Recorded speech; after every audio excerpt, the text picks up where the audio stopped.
What's up? Welcome back to the podcast. We're so glad you're here. Hi, everybody. We should do a sweatshirt. So glad you're here. Yeah, it's true. That's actually sweet. I'm Mr. Rogers of podcasting. I have a phrase. I like it. So glad you're here. No, I like it. I mean, we what both do some do people it. say? Like Elizabeth April's like, "Hi, beautiful beings of light." Yes. She's like, "Hello, all you beautiful beings Beings of of light." light. Ralph It's Smart is comforting. like, "Infinite waters diving deep." He's like, Deep dive. deep dive us. He's like, take that, take that, take that. He's like, good, or is it good energy? He says something like, infinite waters diving deep, sending you positive vibrations. Take that, take that, take that. It is kind of like. It is. You feel it. Ooh, Well, I think trancy. with him, I love so it. we're talking about Ralph Smart, who you guys can find on Instagram. We're trying to get him on the show, but he also, it is really, it's almost like going deeper into layers of your brain. Yes. So it's like there's a hypnotic aspect to it, and then there's like he gives you the information. Mm-hmm. So it's like diving deep. So you're like, okay, I'm in. Mm-hmm. We're going deep. I'm in this. Yes. I can receive. What does Phil Good say? He says, "Good morning." He said, "Good morning." Light beings? No, yeah, it's like, Dude, he posted a video today. I was crying laughing because he used to be like a singer musician of sorts. love. And made a music video. And it was just, okay, this is what I love. When people just have so many He lifetimes says, within Good one. morning, everyone. He just says, "Good morning, everyone. I Good just morning." woke up." And I kept getting this message. If you don't follow Phil Good, it's a hell of a follow. Yeah, people who live so many lifetimes within one lifetime. Yes. It's cool. Yes. I just love seeing. That's like Natalia Benson. yes. Natalia Benson, our dear friend who's been on the pod before, we've been on hers as well, was a DJ for a long time. Yeah. Yes. Mhm. Those people are people I trust. I need you to Totally. have I need you to have lived a few lives. Completely. Yeah, and I'm sure you felt this too. When I was in New York, I kind of had lived like doing the bartending thing, the fit modeling thing, the soul cycle, like whatever. And people are always like, "What's going on with you?" Yeah, totally. And I'm Like, like, why aren't "I'm you- good." Why aren't you a teacher? Why aren't you a Yeah, or lawyer? just something. they're like, "What's so nothing what's against the those next things. They yeah. just want to explain it in one word. Yes, exactly. Like they could not wrap their head around what I was trying to do. And to be honest, I didn't know either. But that was I like kind know. of I don't know. That was where my comfort was. I was just Mhm. like, okay. And same with like what we do. There's just like iterations of it that are Mhm. constantly It's the one-dimensional Being versus the birthed. multi-dimensional. truly. What do I say at the beginning? Hey guys, hope you're doing well. No, you said, I'm so glad you're so here. glad you're here. I love Yeah, a sweatshirt like that because so you're just like, desperate. hi, everybody. So desperate. Hey guys, thank fucking God you're here. We needed you. I'm gonna make that sweatshirt. It's gonna be Mr. Rogers vibe, I love it. which was really beautiful. That documentary, if anyone saw it, I watched it on the plane. So good. It's another good one. So good. If anyone has any positive things to watch on, actually, I'm done. I told Justin I'm done with TV.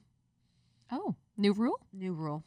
He's like, if you say it's bad, it's bad. He's like trying to use your tactics. Yes, he's literally like, well, if you say that it's bad, it will be bad. Your emotions are moving energy. Yes. You're going. Yes. Why? What triggered you to say we're done with TV? We turned on something the other day. It was like a movie on Hulu. It was called something. And I was watching it and I was like, this is a waste of my fucking time. I just keep feeling, I'm like, this is a waste of my fucking time. Waste of my time. I don't need to be doing this. And also, our cats don't like to be in. This is mostly it. Our cats. This is 100%. It. Our cats don't like to be in the living room when we're watching TV because it freaks them out. Yeah. So they'll lot of sit energy. out of the room and they'll meow because they're like scared of the energy. Oh, really? Isn't that weird? I know. Creeps me out. Wow. I know. Wow. Also, that's so one of our cats interesting. is like a bully and eats all the other one's food, and now we have to like separate them. Oh my gosh. She's thick. She's too thick with it. So we were like, we got to separate you guys. Got it. You're eating all of everyone's food. What are they eating lately? For everyone out there? Mackerel. Mackerel. Yeah. I love it. Catch of the day. I just love saying mackerel. I'm like, all right, time for mackerel. Catch of the day. Just rolls off the tongue. Oh, I'm excited man. about this one. We've been talking about too. dreams so much. I've been talking about this a lot on my Instagram and with the community. And I know within our community, a lot of people have been talking about and sharing their experiences with their dreams in 2020. Because everyone's felt a lot of stress and anxiety this year with so much change and transition and just a lot going on.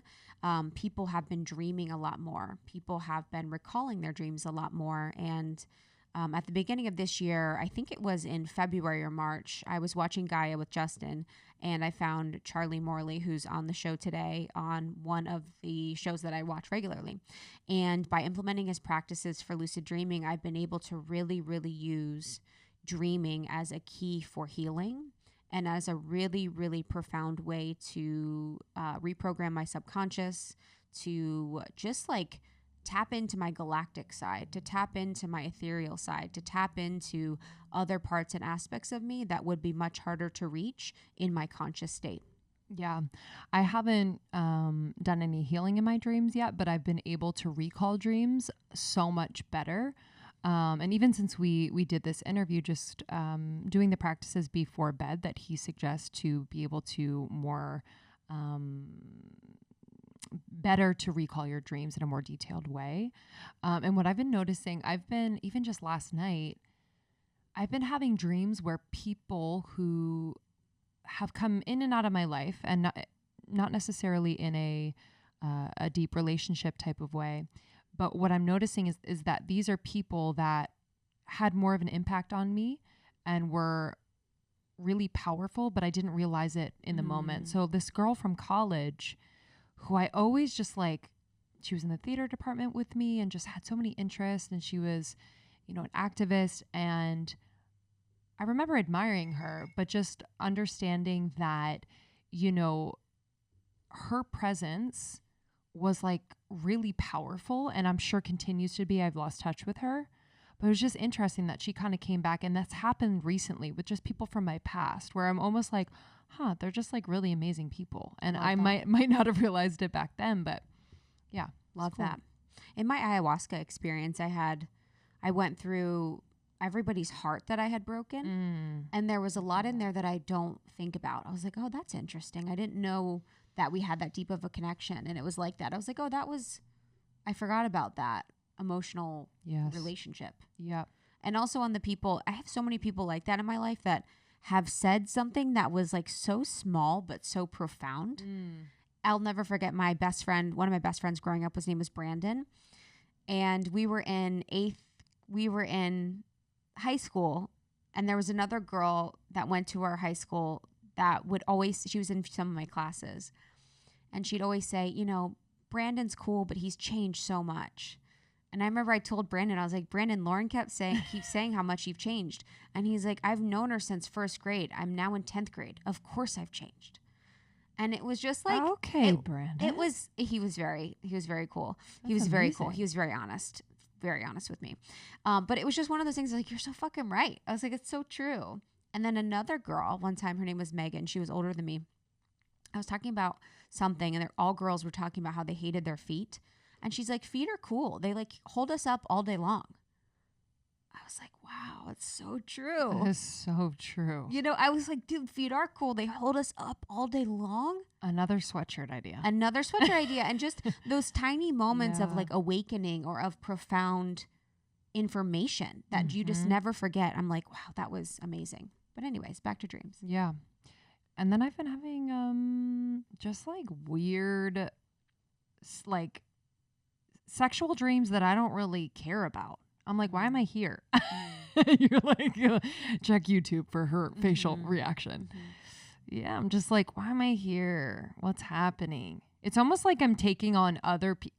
So this particular one that I had, it was with someone that I'm like, okay, whatever. But like a lot of other people think he's like hot. And I'm like, which is so funny because everyone's like, Ryan Gosling. Like, I know it's not that. It's literally like someone I had like a meeting with or something. Yes, exactly. And I was just like, why am I here? I'm like, oh, fuck, everyone on our else team thinks he's hot. Yeah, I'm like, everyone else thinks he's hot. Like, go to their dreams. I don't know why we're here right now. Mm-hmm. You could come on to mine. Just kidding. But yeah, I was talking to Charlie too about having like sex dreams and having those deep connection dreams. We talked about having nightmares, the importance of nightmares, what dreams mean, like are dreams aspects of yourself or are they another world that we can tap into? We talk about how to lucid dream, how you can heal in lucid dream. And I also loved that we talked a lot about the shadow. So he's a student of Carl Jung. He was a monk for actually a long time, and that's really where he did a lot of his lucid dreaming, healing, and work. But in studying Carl Jung, he's really dove into the shadow. So this is a lot on shadow work as well. Yeah, and he has so many books. So if this interests you and you like to just explore lucid dreaming and healing in your dreams and shadow work, you can find out more about Charlie Morley and all of his books and online courses at charliemorley.com.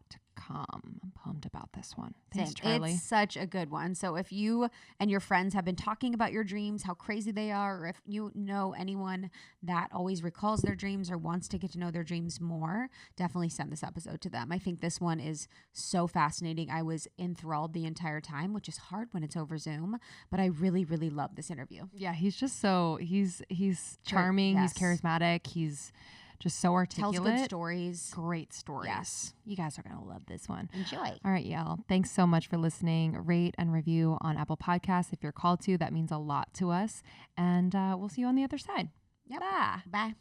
So I actually I binged a lot of your stuff on Gaia probably a few months ago. You had the interview with Regina that I felt like was just so incredible. And I was so attracted to you, not only because you're so knowledgeable, but also like you have amazing energy. You speak so well. You're so interesting. The way you tell stories is so profound. And I was like, oh, this would be perfect for a podcast because I love Gaia, but sometimes it can be, it's hard to find like a really great charismatic cat like yourself. So really looking forward to this conversation. Almost 30, our community, they're people mostly going through their Saturn return. So they're in their late 20s, early 30s. Great. And one of the things that we talk about quite frequently is dreams. And whether that's in our secret Facebook group or in DMs or online, a lot of the women have been experiencing a lot of dreams, especially during this time in 2020 during the pandemic. So during our conversation, definitely. I mean, 2020 plus your Saturn returns, you're gonna have some crazy freaking dreams. Oh, okay. Yes. Well, then let's start there. I want to get into your story because I really love it too. But for what changes about your dreams during your Saturn return that our community can know about? Well, it's not so much their dreams change, but your mind changes, right? So we spend a lot of time going to therapists. I mean, I'm one of them, right? Going to a therapist saying, what's going on in here? What's, pointing to our heads, what's going on in here? Actually, if you want to know what's going on in here, look at your dreams. Like, who are you secretly in love with? Look at your dreams. What childhood stuff still traumatizing you? Look at your dreams. What anxieties from life you worried about happening in the future? Look to your dreams. The dreams show us who we really are. So it's not so much that Saturn return, that the period of your Saturn returns will lead to crazy dreams, but that the crazy mental state that often we're in as we go through this transitional time, and any transitional time, will have an effect on our dreams. So it makes so much sense to look at your dreams. If we're doing the self-development work, if we're doing this kind of self-inquiry work, if we're in any sort of therapeutic dialogue with another, we're trying to find out who we are, essentially. And the better we know ourselves, the better we can know others, the better we can love others. And this is how it blossoms into something brilliant. And one of the best ways to know yourself is look at your dreams. Yeah. And what so about... I keep dream diaries since I was like 17. And sometimes I'll go back and check them like 28, 29. And I'm like, oh yeah, that was what was going on then. You can see the dreams changing. Wow. What about the connection between the brain and the body and how we hold on to, like you said, trauma, and how that shows up in our dreams? Can we kind of like connect the dots on that? Yeah, totally. That's what my new book's about, actually. It's about stress and trauma affected sleep patterns. And a lot of it is looking at breath and body work. Because it seems like the dreams are like a litmus test. Like, you can tell if trauma has been integrated by a change in dreams.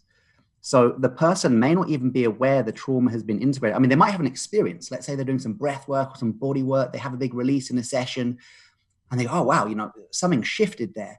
But they may not be fully they may not have fully bought into the fact that change has occurred. But that night, when they have that dream where something shifts, it's like, oh, there's the confirmation. I mean, I remember I had it myself with my dad. I've been doing a lot of work on my relationship with my dad in the waking state, right? And I had what seemed like a big insight in the waking state, and actually a release in my body, a kind of shaking in my body. And I was like, oh, wow, I think this is definitely related to this work I'm doing with my dad right now. Up to that point, all of my dreams with my dad, he'd always appear as like really big, like massive and really aggressive. And that night, for the first time in my life, the first dream I can ever remember, where my dad was normal size and we were sitting by the river and he was feeding me little sandwiches like I was a bird. He was like taking little bits of sandwich off and like feeding me from a picnic. And that was it. That was the dream. No big insight, but I knew it. I knew it. That was the confirmation that some trauma had been integrated, because look at the way my father now shows up in my dreams. When I dream of my dad, it's not really about my dad. It's about what my dad represents to me. It's about my relationship with my father. So I could see that energetically, the symbolic representation of my father had shifted because of that body work. So again, look to your dreams. Let's say you're doing like an 8-week mindfulness course. You get to week 4 and some people are saying, oh my God, I'm having these amazing experiences. I feel so calm and blissed out and stuff. And you're sitting in the corner going, dude, like nothing's happening.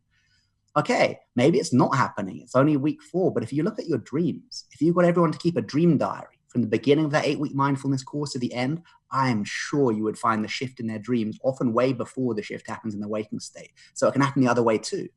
Dreams can be indicative of trauma integration. They can also kind of offer some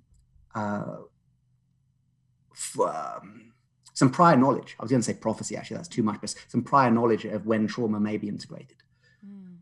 Sorry, long answer. No, I love it. No, it's perfect. It's interesting because I've had the situation where it's let me know that a trauma has been integrated. I was like terrified of ghosts and the paranormal. I had like a weird channeling experience. I had a few weird channeling experiences when I was younger, when I was so open and I really wasn't protecting myself. And so as I got older, I would just be traumatized in my dreams of ghosts and haunted houses and just forever until, I realized and really started to work with energy and started to lucid dream and could now protect myself or be big energetically enough to like be active in participation with the energies or the spirits and almost like fend them off with like my energy. So it was like, okay, this trauma has been integrated and it feels really good to be like really powerful in my dreams and really protect myself. Yeah. And then recently I've been really working with the concept of being a healer and doing Reiki and stuff publicly rather than just on myself. And last night in my dream, I got a permission slip from this alien that was like, you are a healer. It was like my healer Brilliant. permission slip, which was like really beautiful. So it was like the trauma integration and then the prophecy kind of thing. Did you say it came from an alien? Uh-huh. Okay, so this is interesting. So if we work from the base, okay, we could work from the base it was actually an alien, but if we work from a different basis of everything in the dream being you, what do you think the alien represented? Like, what are aliens to you? I believe in aliens first and foremost. So I actually believe it probably was an alien visitation. I kind of believe that could have been it. But in my belief of what aliens are, it's almost like it could be a higher version of myself. It could be myself in a different like dimension or reality. And I've actually never really thought deeply about what it is because I've always kind of thought that either I was visiting an alien planet or it was an actual alien. Yeah. I mean, it could be. But the dream's highly egotistical. Like 99.9% of the time, everything is you in the dream. Like occasionally you can have like what I call the 1%, where things can literally enter through the partially permeable membrane of the dream. But it's rare, so it may have been an alien. And sometimes I go far out on them. Oh, isn't that so cool that we can actually have those? And then other time I think the other view is possibly even more far out.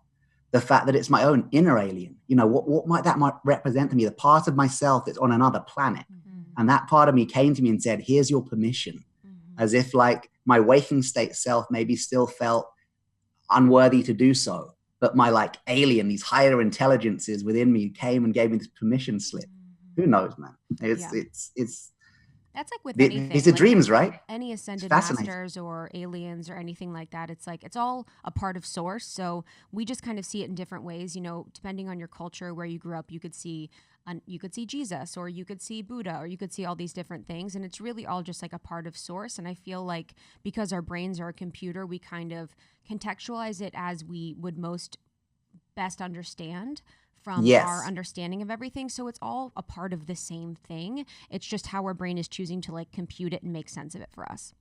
Yeah. Yeah. I think the higher self will manifest in a way that best communicates with the person being spoken to.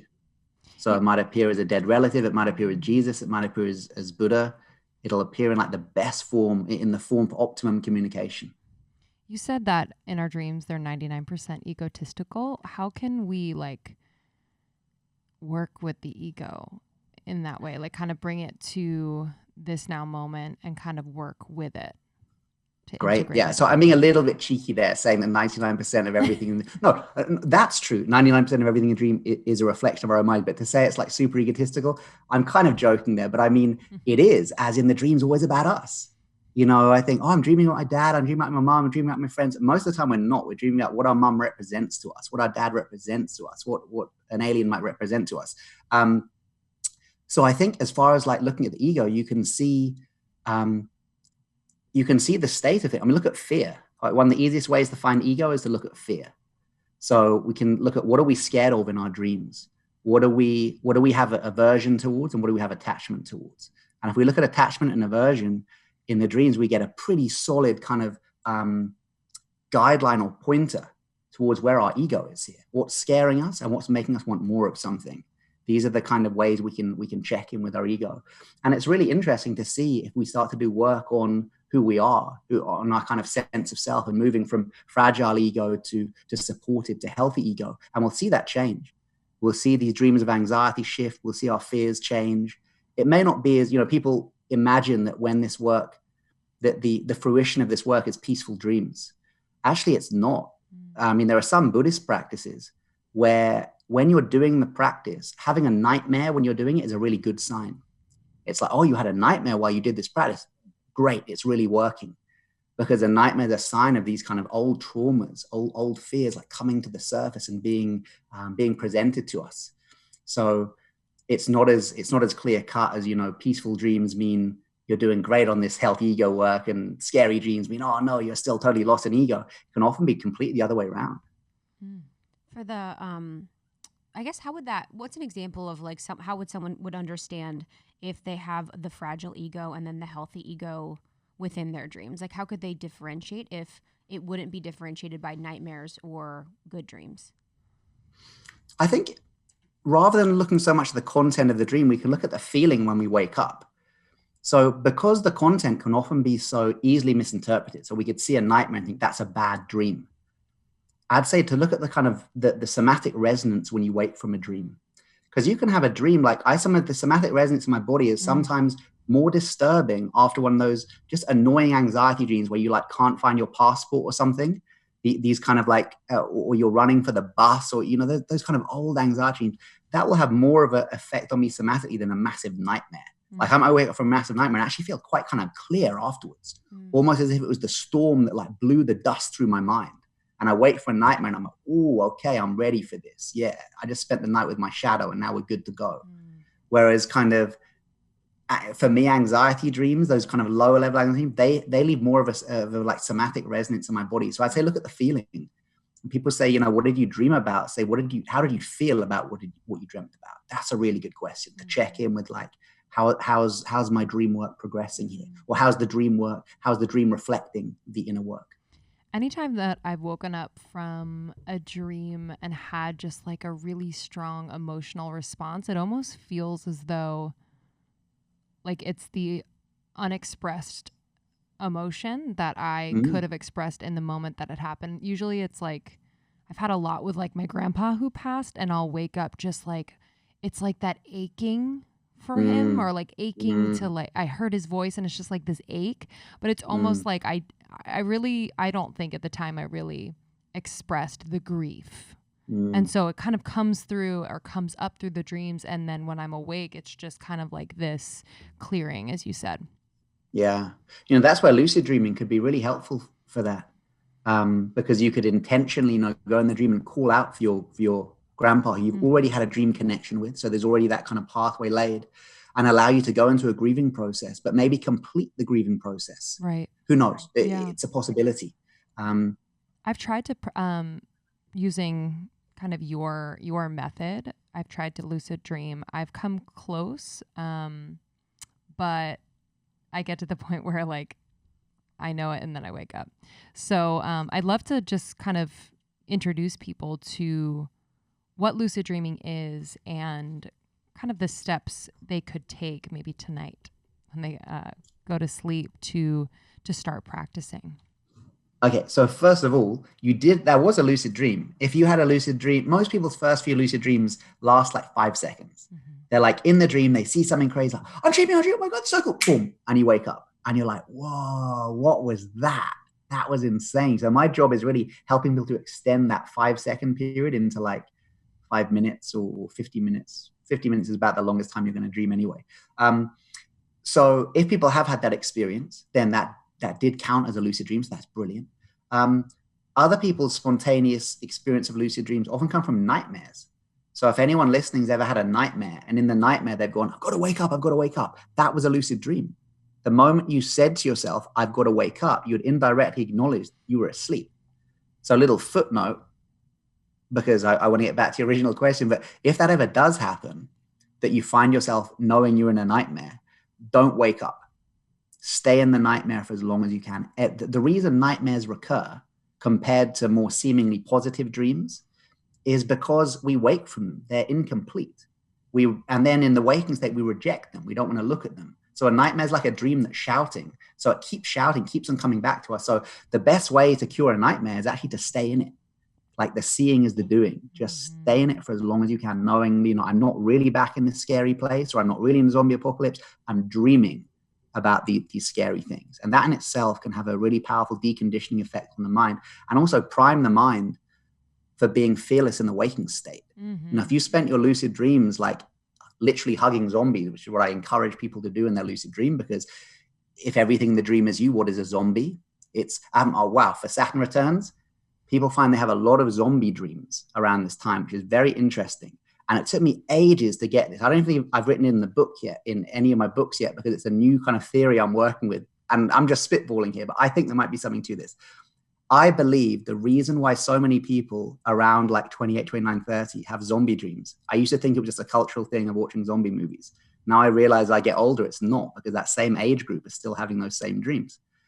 If we think of what is a zombie is something that used to be alive, but is now dead and yet still animated. It's got enough consciousness to be like animated, like walking around your dream. And I think that sounds like an old habit to me. An old habit from childhood, an old I'm not good enough program, an old lack of self-worth program, which is dead, but it's still like it's the living dead. It's still kind of walking around our dream. So if you're ever in a lucid dream or a non-lucid dream and you see a zombie, hug it. Because what could be a better symbol of love and acceptance, not endorsement, but love and acceptance than the hug. So yeah, hug your zombies. Anyway, sorry, back to your question. I'm like, but aren't they kind of dirty? I've never had a zombie, have you? Not that I can remember. No. I would think it would represent like the unconscious, within me, or even in Saturn Return. It would be interesting because it's like, I feel like it's an awakening period for so many people where you're kind of like shedding a lot of programming. So it's almost like the shedded programming that you're really releasing as you awaken. Yeah, and it's zombified. It's dead. Like a zombie isn't alive. So that process happened, but it's still kind of animated. And we still have a aversion to it. We're still kind of scared of these zombies. Anyway, write in the chat box, wherever you're listening to this, if you've had a zombie dream. Let's see if we can prove my theory right. Lucky I haven't put it in my book if everyone's like, no, I never have zombie dreams. So your question was about what is lucid dreaming. So, this is cool because we basically covered it in our discussion here, but a lucid dream is a dream where you know you're dreaming as the dream is happening. So it's not just a really vivid dream. So like if people wonder like, oh, I had this really, really kind of vivid, colorful dream, was that lucid? I'll always say, in the dream, did you have the realization, oh, wow, this is all a dream? Did you have the aha moment? Because that's what makes it lucid. And that aha moment actually has like neural correlates. So if you get people to have a lucid dream in a brain scanner, which they have managed to do over in Germany, you actually see the part of the brain light up when someone becomes lucid. And it's super cool because you see their brain, there's loads of activity in the back part of the brain, as you would expect for dreaming, where the visual cortex is, because dreams are so visual, right? The front part of the brain, especially the prefrontal cortex, in most people's non-lucid dreams is completely offline. And the scientists believe the prefrontal cortex is linked to the sense of self, the sense of I am having experience, and crucially, the sense of agency, like choosing to do stuff. And because in most people's dreams, they have this decreased blood flow to their sense of self part of the brain. That's why you can dream you're a man if you're a woman if you're a man, dream you're a kid when you're an adult, because you have this flexible sense of self. When you become lucid and you have that moment of, oh, wow, this is all a dream, like you see the front part of the brain just light up, the prefrontal cortex, which makes total sense because now I'm like, oh, I am Charlie and I am having a lucid dream. And I'm a sense of self, and then I'm choosing to fly through the sky or whatever I want to do. So agency switches on. So it is like it has a neural correlate. So lucid dreaming is for real. And the cool thing about when that happens is that when the prefrontal cortex switches on, neuroplasticity becomes engaged, which is like the brain's capacity to rewire itself in favor of a newly learned skill. Now, in non-lucid dreaming, that's not engaged. So you can spend your whole non-lucid dream life dreaming of soccer. You're not going to get any better at soccer. However, if you get lucid, and then in the lucid dream, oh, wow, I'm in a dream right now. This is all a three-dimensional projection of my own mind. I know my body's asleep in bed. You can even think like, what time is it? Well, I woke up to pee at like 4. Then I fell asleep doing that special lucid dreaming technique that dude taught me. Oh, yeah, so it's probably about 4:30 in the morning now, full access to waking state memory. And you can think, what did I want to do? Oh, well, I heard that neuroplasticity is engaged, so I want to get really good at soccer. So you could then choose to practice like penalties or play soccer in your lucid dream. And scientific studies have shown if you do that, you actually get better at soccer. So they can like test skills in the waking state, then teach you lucid dreaming, get you to do it in the lucid dream, and then check if you get better. And I was part of one of these studies, a martial arts study. We had to do this like kickboxing sequence and then go and do it in the lucid dream. And then they checked if we got any better. And 81.3% of participants got better at martial arts by training in their lucid dream. I embarrassingly was one of the 19% that actually didn't get any better. No way. I just didn't do it right. Or I was like, oh no, I'm the guy who wrote the book about it and I totally messed it up. You're like, I'm going to crush But- it. Do a lot of athletes like learn to lucid dream? I wouldn't say a lot, but yeah, I mean, there's like an ice hockey guy from Canada at the moment who wants some one-on-ones because he's heard of the science. Cool. It's most of the control when they'd run the control against lucid dreaming, they use imaginary rehearsal, which has been used since the 80s by Olympic athletes and stuff. You're on the start line, you're visualizing the perfect sprint, and they've shown you can have like 50% effectiveness of just imagining something. And even on muscle growth, you can have up to 15% increase in muscle mass by imagining lifting heavy weights with your biceps. I mean, that's insane. Wow. So they use that as the control. Lucid dreaming goes way beyond that because, of course, you're in an absolute visualization. You can't get more visualized state than the lucid dream, so that the numbers get up. But for athletes to take the time to learn lucid dreaming, to be honest, it's probably easier they just do visualized training, where the percentage increase is less, but it's much easier to do. However, if there was time and space for athletes to like learn to lucid dream, and it might take like 2-3 months to stabilize your practice, then yeah, they could. I mean, the science is in. You can get better at stuff, and anything else too. It's not just sports. Like imagine practicing kindness in a lucid dream. Mm-hmm. Imagine like practicing fearlessness. Imagine practicing your meditation. Imagine practicing compassion. Imagine meeting your dead grandfather and going through that grieving process and releasing, saying what needs to be said. When you do that in a lucid dream, it's not only deeply healing, but the brain's rewiring itself for that. The brain doesn't think you're awake. The brain doesn't think you're asleep. It thinks you're awake. So it actually thinks you've integrated that trauma or you've done that sport or whatever. So it can have a really powerful effect on the brain. And it thinks you're awake because the prefrontal cortex is activated? Yes. Okay. So isn't that cool? We think that wakefulness is dependent on having our eyes open. Yeah. Or I did. I was like, how limiting is that? Awake doesn't require, consciousness doesn't require your eyes to be open. Consciousness is an internal state that may be mediated by the brain, maybe not. Depends whether you're into that kind of scientific reductionist or something else. But isn't that cool to think you can actually be awake while you're asleep? Because wakefulness is not dependent on, consciousness, is not dependent on actually being awake. I mean, Wow. it gets very Matrix very Yes. quickly when you look at lucid dreaming. Which I like. So just to make sure I'm sure. So for people that are trying to get into lucid dreaming, I remember with Regina, you were saying to during the day ask yourself, "Am I dreaming? Am I dreaming?" Oh yeah, you wanted some tips. Yes. Yeah. Yeah. Tips on Okay, so let's look at what I call the 3Ds, which is basically like the 3 kind of intro techniques, which is perfect for something like this, where it's just kind of planting the seeds. The first one is dream recall. So unless you regularly remember your dream, it's going to be pretty tough to lucid dream.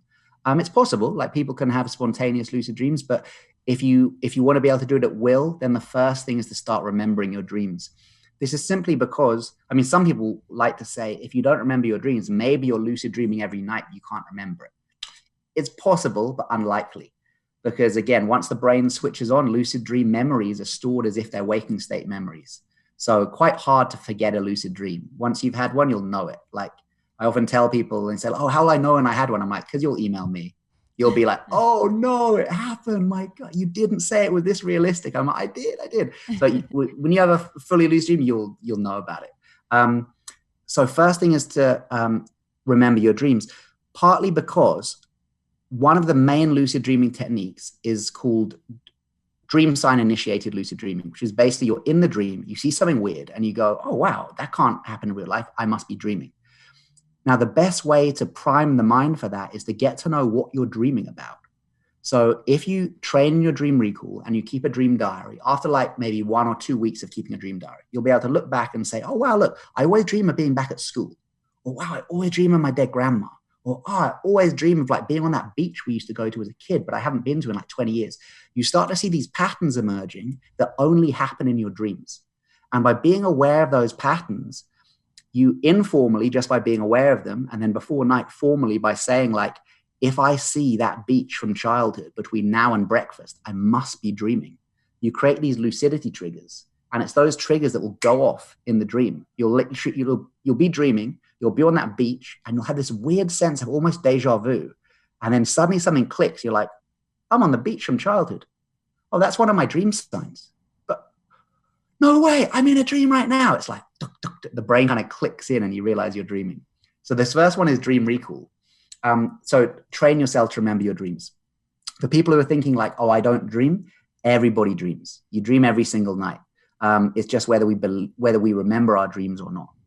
You can't stop a human brain from dreaming. It's linked so closely to our human evolution and survival that even if you were to miss like a night's sleep, then when you eventually go back to sleep, you have double the dream periods, not double the deep sleep or double the light sleep, double the dream. If you miss 2 nights sleep and then you go to sleep eventually, you'll have triple the dream periods, not triple the deep sleep or triple the light sleep. So dream is like prioritized. So you are dreaming every single night if you get it. Actually, no, straight from the beginning. But most of our dreams are in the second half of the night. So you're definitely dreaming. Maybe you just don't remember. Why don't we remember? Sometimes it's just because when did we last try? And people are like, oh, just because I thought I didn't dream. So like I wasn't even trying to try. So tonight, try. Like sit on the edge of your bed and go, okay, I've listened to this podcast. I kind of want to prove this guy wrong because I swear I don't dream. Okay, so if I dream tonight, I'm going to remember it. I've had people do that and then they're like, oh, wow, it totally worked. I did remember my dreams. But even better is as you fall asleep tonight, you're going to pass through this state called the hypnagogic state, which is like, you know, where your eyes are closed, you're feeling really drowsy. You might get the little mini dreams, the sense of heaviness in your body. You can still hear the sounds in the room. You can still feel your body in the bed, but you're moving into sleep. That's called the hypnagogic state. And as you can see from the term, like hypno, it's close to a state of hypnosis. See, the brain waves are the same. It's like deep alpha and theta, which are very similar to hypnotherapy brain waves. So because you're in this natural state of hypnosis, you implant a hypnotic suggestion. You basically hypnotize yourself to remember your dreams. So as you're falling asleep, you're saying over and over again to yourself, tonight, I remember my dreams. I have excellent dream recall. Tonight, I remember my dreams. I have excellent dream recall. If you want to do it the traditional Buddhist way, you'll do it 21 times. You could count on your fingers or use a prayer bead or whatever, but whatever, a few minutes as you're falling asleep. So that's the first D. Second D, I mentioned already, dream diaries. So writing down your dreams in some way. You could use your iPhone. You could use a notebook. You could use an iPad, but often they're really bright and you want to kind of avoid blue spectrum light at night. So iPads aren't so good. But yeah, you could use your phone, or you could write it down. And you don't have to write down everything. Think about like reviewing a movie. Like if your friend was like, oh, what happened in So what's the last movie I saw? Tenet. Actually, Tenet's a terrible example because it's so complex. But let's say I saw a more simple movie and you asked me what it was about. I said, oh, it's a boy meets girl. Then this happened. They have an adventure. Then this and that. You'll give the rough outline. So you can do this with your dream. Just 5 minutes in the morning. So that's the second D, dream diary. Then the third one I've mentioned already too is dream science. By keeping the dream diary, you start to see these patterns. So, oh, wow, I always dream I'm naked in public, or I always dream I'm in that exam room, I always dream of my childhood home. You start to find these things that only happen in your dreams. And then you start to learn, so, childhood home equals dreaming. I haven't been there for 20 years. So if I'm in that house again, I'm definitely dreaming. And this worked with a friend of mine just the other day. Like, she had read some of my book and then very sweetly said, yeah, I just stopped at like chapter 2 because I didn't get it.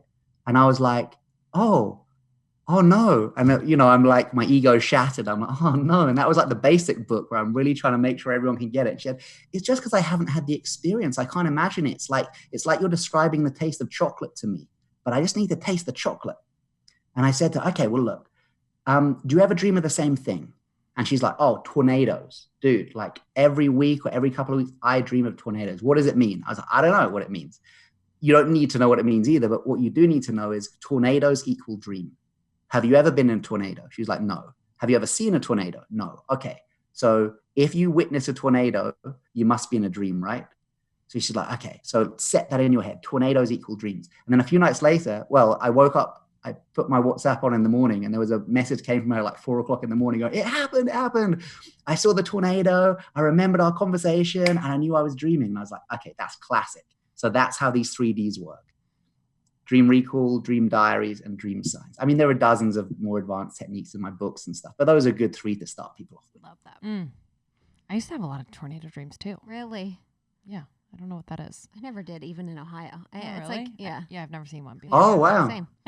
No. And I would always be like saving people and then I couldn't get my dog. Oh. You're like, all right. That's classic. And was your dog existed? It was a real life dog? Mm-hmm. Yeah. Okay, cool. Yeah. I don't know. I haven't looked into it, but it just felt like anxiety and like overextending myself. Mm-hmm. But and still not never saving enough. myself. Yeah, but still never enough. You're not It's enough. so interesting when people have like the tsunami dreams. I Yeah. And I'm like, what's going on in your life right now? And they're like, I just started a new job. Full And you're like, yeah, series of tsunami dreams. like apocalypse dreams. I had the tsunami dream. I had the earthquake dream. I had the alien invasion dream. I had they're censoring us dream. It has been so interesting. It's like this layers of it, which has been so interesting. But I want to talk a little bit. And have you been able to see patterns emerging when you have those dreams? In those, yeah, in the alien one and in the book, in the alien one, aliens came and I was the only person that was like, everyone after the aliens came was acting like everything was normal and wasn't recognizing that aliens came and acting like it didn't happen. Oh, yeah. And then in the books one, we were hiding books in the walls. It was like Fahrenheit 451 and the cops were coming because they were censoring us. And it was like, I'm the only person that is conscious of what's going on kind of feeling. I'm saying that in quotes. But tsunami and earthquake, I just gave up on life and was like, I'm going to perish. You guys have got great dream lives.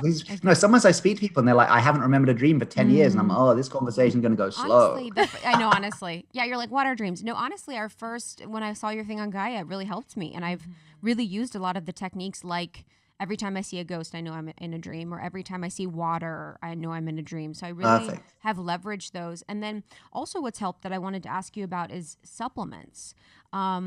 There's I've taken some different brands that have these like mushroom CBD supplements, and I felt like I've really noticed my ability to get into a very vivid lucid state of dreaming when I take these supplements before bed. Does that actually help? Is it proven? And then what do you suggest for folks as far as like diet and supplement regime that would help them get into a healing lucid state of dreaming? Great question. With the mushrooms, where they're like kind of reishi and chaga mushrooms and stuff like that, yes, like brain boosters. Yes. Yeah, perfect. So all of that, the stuff in the all the kind of neuro boosters, the natural neuro boosters, whether they be mushrooms or C12 enzymes, C20 enzyme, whatever it's called, anything that boosts the brain. If you have it in the morning, that's great because you'll have a day of boosted brain capacity. If you take it last thing at night, then of course that brain capacity or that increased blood flow to the prefrontal cortex is going to come into your dreams. So there's some argument that that can be a good idea. Whether or not that's actually working, or whether it's the placebo effect, who knows? But I mean, dreams are incredibly suggestible spaces, right? So if I were to give you this like sugar pill and tell you, I got this from my Tibetan Lama, Lama Yeshe, he got it from the Himalayas, from his teacher, and if you take this, you'll have a lucid dream. And if you had enough belief in the pill and what I was telling you, I'm sure you'd have a lucid dream that night. So I think we can harness the placebo effect. But personally, yeah, I take those mushrooms like chaga and reishi mushroom. I'll take them just with my dinner rather than my breakfast, just so they're kind of in my system for the nighttime. As far as scientifically proved supplements, B vitamin, so especially B6, has been shown to increase blood flow to the parts of the brain that create dreaming. So if before bed you would take like a high dose B6 supplement, or to be honest, although this is a slippery slope for popping pills for your spiritual practice, but if you were to wake up after 4.5 hours of sleep and then like take like a B vitamin, like a high dose B vitamin supplement and go back to bed, you would notice a big effect on your dreams. And that's how they did it in the scientific studies. I mean, B vitamins, whether you're veggie, vegan, or meat eater, most people are short on B vitamins anyway. So it's a good supplement to take. So I'm kind of like, look, if I'm going to take it anyway, and it also has a side effect of giving me, increasing my dream time, then that's great. So I think that can be good. And if you get it from natural sources, think if you had like a kale smoothie or something before bed, that's got loads of B's in it. Raw cacao has got like copper, iodine, B vitamins, magnesium is another big one for sleep and dream.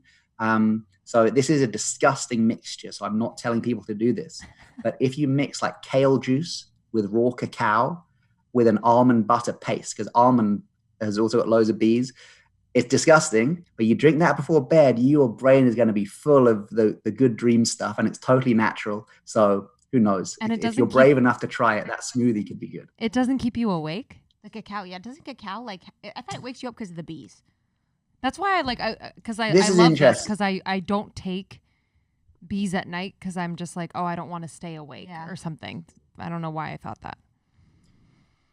Yeah, so these are energy boosters, right? But they're not actually going to keep you awake. They're going to bees like help release energy from food. But sometimes because we've got this idea that they give us energy, sometimes people can feel they affect their sleep. Again, whether that's just the suggestibility of it or whether it is something. I personally promote a completely natural approach. So like I don't think we should take these pills. I think unless it's like a vitamin pill, like I said, that's good for us anyway.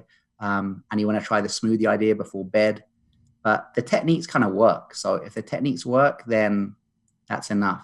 But if they're natural supplements, why not give it a shot?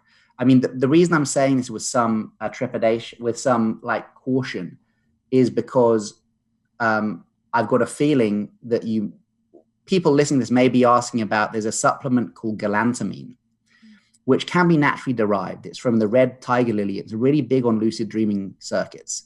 And when you hear people talk about supplements, they go straight to galantamine. I always divert the question to B vitamins for as long as I can. But I think it's worth saying there is a supplement, a medication. It's actually an anti-Alzheimer's medication. But if you take it when you don't have Alzheimer's, you don't have memory problems, it like boosts blood flow to the memory centers of the brain. And lucid dreaming is essentially a memory practice. It's like, can you remember in the dream what your dream signs are? Can you remember to recognize that you're dreaming? So there are some people who like wake up in the middle of the night, pop these galantamine capsules, and it gives you lucid dreams. So that does exist. What I would say with that is that's a really slippery slope, because that's like you're waking up in the middle of the night, you're taking a pill for your spiritual practice. And when I've tried galantamine, it's like, it feels like you're drunk in there. Like even your ability to fly through the sky is like really low. Your energy keeps dropping.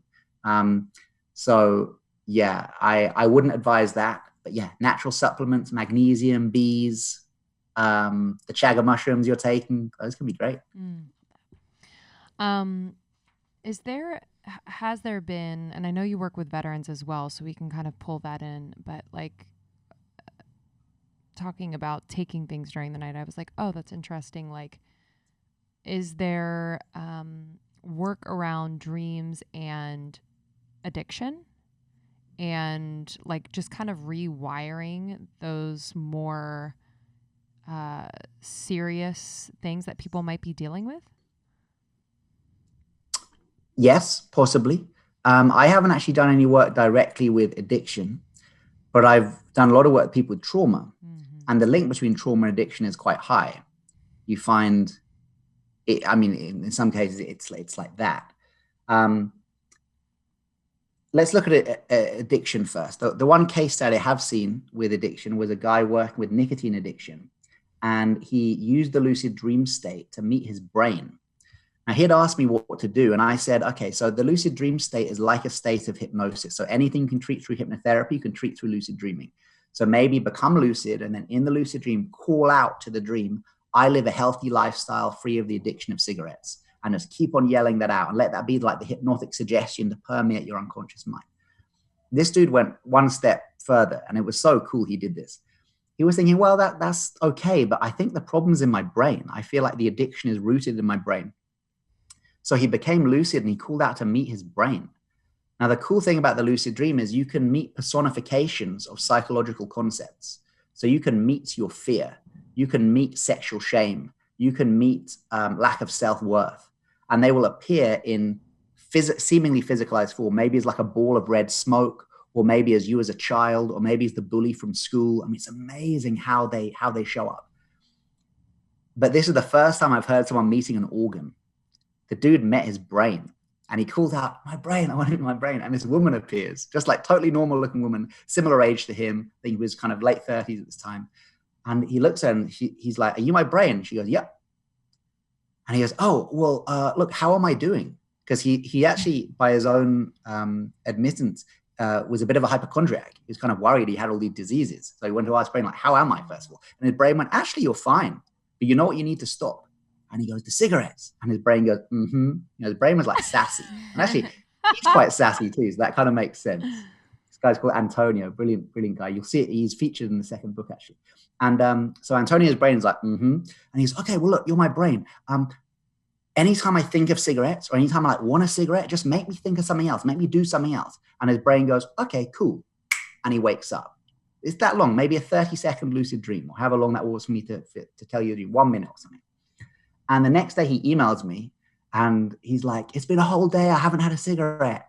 Now, I did some hypnotherapy training in my 20s. So I'm aware of how kind of addiction, a little bit aware of how addiction works and stuff. And I know that nicotine addiction is a tricky one. There's the social addiction, there's doing something with your hands, there's literally the nicotine, there's the cigarettes themselves.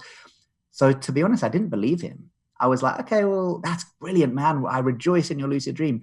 Let me know how you get on in like 2 weeks. I'm thinking 2 weeks later, come on, he's going to have had a cigarette. And 2 weeks later, 2 months later, he emails me again. And he's like, it's been 2 months. I'm still not smoking. And this time I was writing the second book and I thought, okay, this is like a great case study if this guy's telling the truth. So I said, okay, can we meet up? And also, like, who do you live with? Because I wanted to check whether this was true. So he said he lives with his partner, and his partner's called Charlie too. And so I spoke to him and I spoke to his partner, Charlie. And the story worked out. And his partner said, oh, but something weird's happened. So in the last 2 months, like I'm still smoking around Antonio and he's not had a cigarette. But he usually does our weekly shop. He says, I like write down what we need from the supermarket, and he goes out and get it. And for the last few weeks, every week he comes back, he's forgotten my cigarettes. Like, why is that? It's becoming a thing. And at the time, I kind of laughed it off. And then later, I was watching this thing. It was actually about Derren Brown, a famous UK-based hypnotist, like show hypnotist. And he talks about negative hallucination, and that sometimes a hypnotic suggestion is implanted so deeply that the subject will literally not see what you've hypnotized them not to see. So Antonio kept saying, you didn't write down cigarettes on the shopping list. So we think there may be a case for negative hallucination, that he literally couldn't see the word cigarette. Who knows? But what I do know is it's now been like years, and I wheel out Antonio to all my talks in London to be like, here's the proof, he's still not smoking. And it seems to work. Actually, no, sorry, the last time I did that, this is quite funny. I'm going, we've got Antonio in the building, and it's been 3 years now, he's still not smoking. Antonio is doing this. Like, doing like a cutthroat sign at me. And I'm like, I've gone too far. I've already said it. And I'm like, Antonio, over to you. And he goes, I have actually had a cigarette. And I was like, oh, dude, you just smashed me. And he went, but it's okay. It's been almost 3 years now. And I just wanted to check. I wanted to see what it would be like to have a cigarette. And I was like, okay, what happened? He said, I had 2 puffs. It was disgusting. And I put it out. And I was like, yeah. And everyone cheered. So, Wow. he seems to be still nicotine addiction free. That's amazing. Whether it's possible with other addictions, I don't know. I would hate to give false hope to anyone, but at least there's a case study, one person who's done it. And I know myself, a few years ago, I had real problems around, sex and porn addiction that I just didn't know was an addiction. I was just like, this is just what it is. And then I started to look, I went, no, this isn't about, wow, I don't believe we've gone here. But in my head, I was going like, but I can't be a sex addict. I don't have enough sex. And I realized being an addict isn't about the frequency at which you engage in addictive substance. It's the pull it has over you. It's could you stop? And I was like, oh, wow, I've got addictive tendencies here towards kind of, sex and porn and this kind of stuff. And for me, the lucid dreaming was really helpful to work with that, as well as waking state therapy. But the lucid dream was really good because I could meet my sexual shame. Because again, of course, a lot of addiction is actually rooted in shame. We're doing something to try and push down something we're ashamed of. And I was able to meet my sexual shame, and it looked exactly like I did when I was 17. It was me as a 17-year-old. And I know that because I had a very strange haircut at the time. I had this kind of really hippie haircut, like shaved at the sides and a long ponytail. And I was crying. I was under a bridge like a little troll, like crying. And I was like, I'm here. And I was reaching down. I was trying to take his hand to say, I love you. It's okay. And I couldn't quite reach him. And it was just so symbolic at the time that I could see the trauma that led to the addiction for that thing that happened when I was that age, but I couldn't quite reach it yet. So again, the way the dream was like a litmus test, it was a benchmark for how the trauma integration was going. And now years later, it seems like that's like a just a different landscape of my mind. And I wouldn't say it was just the lucid dreaming that healed that addiction and trauma, but it absolutely played a big part. I did not think we'd get onto sex. I love that. Thank you for I sharing had not that. planned to mention that. No, that's perfect. And That's I do powerful. think that it is, there's I want to talk about the shame in the shadow. And, I know you're talking a lot about shadow work now, and a lot of Carl Jung's work. And that's something that, Carl Jung is one of the greats. So within that, did you recognize, or was that one of the first opportunities for shadow work that you consciously saw and understood? Or what has been your experience in integration or recognition of your shadow? Great question. So I got into shadow work pretty much at the same time I got into lucid dreaming, but I didn't know what it was. This is because I learned to lucid dream around the age 15, 16. But the first couple of years, I was just using it for sex and skateboarding. I would just be really good at skateboarding and just having sex with everyone in the dream. Because it was before I got into Buddhism, as before I met my teacher. I didn't know. I was 15. I was just oh, whoa, I've got access a virtual reality simulation. Game. It's literally a video game. Yeah. So I was oh, okay, I'll just do sex and skateboarding. My favorite thing that's 16 years old. I got pretty good at skateboarding. The other thing, not safe so much. Sex, man. It's all good. Yeah, safe sex with yourself. So I'm just messing up. So I was just messing about for the first couple of years. But then at that time, before I got into Buddhism, I got really into drugs, not kind of really heavy stuff, psychedelics, which I guess were just part of my mind searching for something bigger. I just got this thing around 15 of there's got to be something bigger than this. It was just a taste, an urge. I knew there was something bigger. And eventually that would lead me to Buddhism and living in a Buddhist center for 8 years with the monks and nuns and all that stuff. But the way there for me was actually psychedelics. And it started to kind of open my mind to this. But unfortunately, because I was young, I took too much. I had a classic overdose of literally just misjudging. It was like acid in LSD in a little dropper. It was liquid acid. And you used to put it on your tongue, a little drop, imagine an eye drop bottle. It looked like that. Tincture. And we're squeezing it and the lid came off. This is something in a movie, right? If you put this in a movie, you go, that never happens. Come on, who wrote this script? It happened. So I don't know how much acid I took, but it, maybe 10, 15 drops, whatever. And I'm trying to wipe it out my mouth. I'm oh my God, I'm freaking out. I'm crying. And it was not a good look. And the experience itself was very traumatic, and I was tripping for like almost 3 days, and like they had to like hide me from my parents and stuff, and like it was really, really bad. Wow. I mean, I told that story before. I want to get to the other thing that led to really bad nightmares, because I had like a full like near death experience. I thought I had died. The trip was that I was dead and I was a ghost. And then when people were speaking to me, I thought they were speaking to a ghost. It was like, total psychosis. And after that, I had really bad panic attacks and I had really bad nightmares. But now looking back on it, kind of thank goodness, because the panic attacks led me to get into Buddhism. I'd been aware of Buddhism before. It looked cool. I kind of thought that Shaolin monks were all Buddhists, so I thought they were good at Kung Fu and stuff. But the panic attacks led me to learn meditation, because I thought I really need to kind of work with these panic attacks.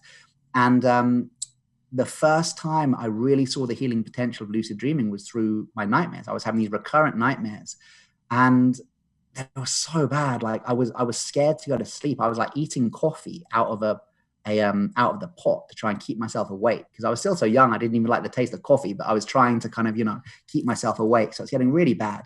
And I'd read in these lucid dreaming books that you could use it to integrate trauma, that you could use to cure nightmares.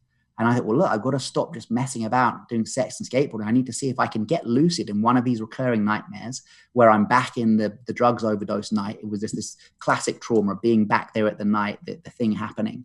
And I did finally manage to get lucid. No, sorry, I got lucid in 3 of them, but I had to bail. I knew I was dreaming, but it was just too traumatic. I couldn't stay there. But the 4th time I got lucid, I managed to stay in there. I turned and faced the fear, and it just transformed. And the nightmare stopped.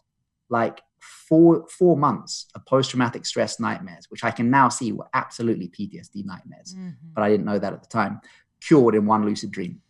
So actually right from the beginning, it was then I was like, oh shit, this is serious stuff. So now the reason I love working with veterans, I love working with people with trauma, is because I know what it's like to be too scared to go to sleep. I know what it's like to fear those nightmares. I know what it's like to wake up and it feels like not you've had a nightmare, but that it's happened again. It's that you've actually been re-traumatized by it. So actually it was back then. And then eventually I started working with a Buddhist teacher who was also a Jungian psychologist. And he introduced me to Jung and this idea of the shadow. And yes, we can meet it in our nightmares, but also he said in the lucid dream, you can actually call out to meet it. So I was like, wait, isn't that turning your lucid dream into a nightmare? And he said, you could look at it like that. You could look at it as you're choosing to face your fear on your own terms. So he started to teach me to become lucid and actually intentionally go looking for the shadow. And yeah, that's what I talk about in the TED talk, actually. The first time I did that and the shadow turned up and I embraced it and it kind of turned into me. But yeah, shadow work and lucid dreaming is so good. Whether you're working with nightmares or not, it's a brilliant way to go really deep into this spiritual work. I love choosing to face your fear on your own terms. I love that. That is so good. That's powerful. I think it's probably the only way it can truly integrate, now that I think about it. 'Cause yeah. It's weird. Hypnotherapy I've tried to do, and then past life regressions I've tried to do, but I have this block where I'm working on. I really have trust issues, and I cannot let someone else put me in that suggestive state. I just don't feel safe. So dreaming is like the only time that I could really do any of that subconscious work, whereas someone, could do hypnotherapy or someone could do the other ones, but dreaming is like the only one where I think there's the control thing, of course, but where I feel like spiritually safe to do my own work. Yeah, a really good point. And you're in there. You're in there by yourself, which for some people that's scary. Some people will be listening to that, oh God, no, I want someone to hold my hand. But for others, like I connect with that. I feel kind of the same. I'd rather be in the lucid dream, just me. And I know that the only thing there that the worst thing that happens is I meet my shadow. The scariest thing that can happen is I meet my shadow. And also the best thing that can happen is I meet my shadow. It's like, it's all me in there. So I feel safe in there to do the work. Right. However, I should say, if someone gets lucid tonight and they call out, shadow, come to me, like put your seatbelt on. Yeah, because it's not going to be all like. So you're making it sound like it's cute. It's going to be tough work. Do you? I guess. Yeah. You're like, oh yeah, Shadow, come to me. It's like a puppy named Shadow. It's a lot more. Do you? I guess then is the shadow personified? If you were like, Shadow, come to me, would it be? I guess it would be different for everyone in the way that they would best understand, but. I could imagine it being you as a young child, you witnessing a situation, or you as, or like a person, or what's your experience with that? Yeah, it's so cool. I love hearing how people's shadows manifest. And of course, it will change. Like for me personally, like when I was doing a lot of stuff around repressed anger and aggression, my shadow kept appearing as these like nightclub bouncers, like really tough guys with like scars down their face and stuff. When I was working with sexuality, my shadow kept appearing as not even transsexual. I mean, he was morphing. He was literally naked form, and the genitals were kind of morphing, male, female, male, female. So indicative of what I was working with at the time when I was looking at elements of my own sexuality. I was looking at elements of of attraction to people of the same gender, and it was like that was what I was repressing. And of course, the shadow is anything that we repress, deny, or disown. So if at the moment you repress, deny, and disowning your childhood trauma, it's going to pop up in the form representing that. If you're denying, repressing, disowning your hidden talents, it might turn up in that form. You know, I've been talking mainly about the dark shadow here, but the golden shadow is a huge part of the shadow. Now that's still what you repress, deny, disown, but it's the more overtly beneficial parts. So for example, your hidden talents, your sexuality, your esoteric side, your intelligence, all these things that many people suppress for the same reason they suppress their dark shadow. They're scared of being judged. They're scared of being rejected from the tribe. You know, if anyone's listening here, and I'm sure there'll be people who can connect with this, does anyone ever hide their esoteric side from their friends or family for fear of being labeled too woo-woo? Like if you do, then you're making your esoteric side a shadow. It's going to be a golden shadow though. So if you get lucid and you call out for the shadow, it may be that you're meeting your inner guru. And if people do want a slightly more sweet version of shadow work in the lucid dream, they can get lucid and call out golden shadow, come to me. And then you're more likely to meet your kind of inner light than your inner darkness. However, it can be just as scary. I had a lady on a retreat once. She was really worried about meeting her inner monsters. And she was like, I'm just going to do golden shadow work. And I was like, okay. And she got lucid on the retreat. And she called out, golden shadow, come to me. And this huge Buddha emerged. She said it was like a transformer emerging from the ground, like as big as a mountain. And it was radiating this light. She said she was terrified and she woke up with a complete start. So maybe meeting your golden shadow can sometimes just be just as scary. Wow. I love that. Golden shadow. What's happening? I have two more questions. What's happening when you have that somatic experience after? As an example, I'm getting married next year, which I'm so excited about.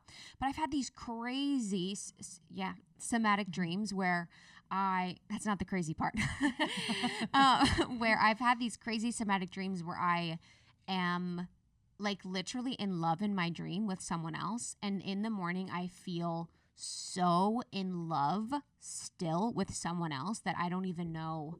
It's like I feel unwell. You know the feeling when you first fall in love with someone, you're like, it's just intoxicating. It's like that feeling again, and it's so weird because it's so physical. It's like this, like, it's like that feeling when there's like, when you meet your soulmate and it's like existence doesn't happen unless that other person is there. It's so powerful. So have you heard of that happening before someone gets married, them having like crazy somatic dreams? And also, what are somatic dreams physically? So that's really interesting. So again, if we take this, like my idea of dreaming is both the Tibetan Buddhist view and the Jungian view and the Gestalt view actually all have this idea that everything in the dream is you. Very different to the shamanic view and some religious views, which is that no, dreams, you're accessing other realities, you're going to other places and stuff. But in my view of this, or the view of these other traditions too, if we look at the everything in the dream is you, then actually having a dream of falling in love is beautiful. Think about what that means. That's an aspect of you falling in love with another aspect of you and waking up with this deep longing to be with it again. It's like when people dream of sex, like very rarely is a sex dream actually about wanting to have sex with that person. It's about union. So like if I have sex with it, if I dream I'm having sex with a person, I don't wake up and think, oh, maybe I secretly fancy them, as we say in the UK. I'll go, what do they represent? I go, oh, okay, they represent, whatever it is, joy. Oh, so I had a dream of like, having union with my sense of joy. Or maybe sometimes when you have these dreams or you have sex dreams and you think, God, I'm really not into that person. They actually quite annoy me. And you think, why do I have a sex dream about them? Okay, so what do they represent? They represent irritation. They represent annoyance. They represent, whatever it is. And you can say, okay, so what part of me last night was in union with that aspect of me? And that can be a very positive sign that you are connecting with that. You are loving that part of you. But very interesting, you've got this wedding coming up and you're having these dreams about, falling in love. But I think it can be very positive. It's an aspect of yourself. You're learning to love yourself. You are falling in love with an aspect of yourself. I think it can be beautiful. And as far as your question of why do we wake up with this feeling in the body? Because this is how it manifests. We think of dreams happening in like a mental space because we tend to see our dreams. They're quite visual, but actually they're being experienced in the body. They're literally created by the body. They're created by the brain. So if someone's having like a crazy dream, adrenaline is released in the same way. Oxytocin is released in the same way. So if you fell in love in your dream, you're going to wake up with a body full of oxytocin, just like if you were to fall in love in the waking state. So the body kind of reflects this. That's why lucid dreaming is so powerful, because you can almost choose what chemicals you want to be released into the body. You can spend your lucid dream doing joyful things, being kind to people, doing a meditation practice, and you wake up feeling amazing. Or you can use your lucid dreams to do scary stuff and still wake up feeling amazing because you've integrated a fear. Wow. Yeah, I love that point about that feeling in the body, because sometimes I think and I'll just say from my experience, like I'll wake up from dreams and overanalyze and just be like, uh-oh, what does that mean about me or about another person? And I just love that point of how does it feel in your body. And this is a weird example, but hopefully people have these too, where when I was really like appreciating my body more and like kind of quote unquote falling more in love with like just what my body is, what it does, like, and kind of getting out of that stage of like, just always nitpicking things about my body. I was having a lot of dreams where I was like physical with another female, but I didn't know who it was. So it was like me, but not me. Mm-hmm. And it was just kind of like this honoring and appreciation of the body. And it wasn't like this crazy like sexual thing. It was just like this really beautiful experience. And I was like, oh, and I remember waking up from them kind of overanalyzing, being like, oh my God, like, what did that mean? And like now it's talking about it, like I further understand that like that was a reflection of me. That's such a good example. It's such a good example of this point, but it's also such a good example of how we naturally tend to pathologize the content of the dream. And this is a societal thing. We grow up in a society where we use terms like it's just a dream. You're a dreamer in your dreams. We use the term dream as a pejorative. It's not something, it's just a dream. Like, I think sometimes with kids and their nightmares, it can be helpful to say, it was only a dream. It wasn't happening in real life, but it creates a view of dreams, which is pathologized, a view of dreaming itself. And we tend to, because of the way we're wired, the brain is like Velcro for the negative and like Teflon for the positive. So this is linked to our survival. So we wake from a dream like that and we instantly think maybe there's something wrong. Maybe we start overanalyzing it. Whereas I've heard people with dreams that seem absolutely shocking, which have been so positive. For example, there's a woman who kept on having these dreams about beheading her mother. And she was saying, look, I'm having them like once a week, Charlie. This is terrible. I love my mom. I mean, she's kind of a bit too much, but I love her. But I keep on beheading her in my dream. And I say, how do you feel when you wake up? She went, that's the worst thing. I feel great.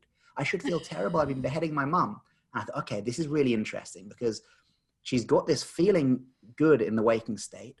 And I said, you said your mom was a bit too much. Tell me about that. And she went, well, it's weird actually, because these dreams started a few months ago. I said, okay, what do you know what happened in your life when they started? She went, yeah, I've been doing this new women's group, which is especially for women who are struggling to get out from under the wing of their mother. My mother's quite overburdening. She's always like clinging and she won't kind of really let me grow up. So I've been doing all this work with the women's group. But ever since I started doing this work, I had these beheading dreams. And I was like, okay, so it's not really your mom. It's what your mom. And what you're doing is severing the head. You're severing it clean, that connection between the overburdening mother and yourself. That's a brilliant sign. That's showing that the women's group is doing really good work for you. And she was like, oh, and that's why I wake up feeling good. She was so ashamed she hadn't told anyone else that dream because she thought people would think she wants to murder her mum.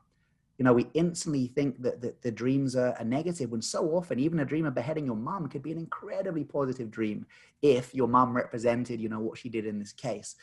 So yeah, give the dream the benefit of the doubt. Your mind loves you. The dreamer loves you. We dream so we can integrate the day's events. We dream so we can learn. We dream so we can grow. The dream doesn't mean to scare us. The dream doesn't mean to freak us out. It means to extend the hand of friendship. And if we can extend our hand back, this stuff can change your life. That was beautiful. That was a good ending. Yeah, that was that's so a real good. end. Thank you.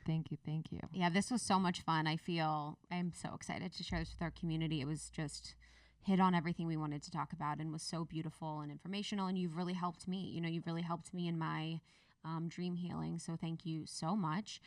Where can our listeners find you? Where can they get your books? Tell us all the things that you're working on that they can be excited about. Sure thing. First of all, I'd like to thank you.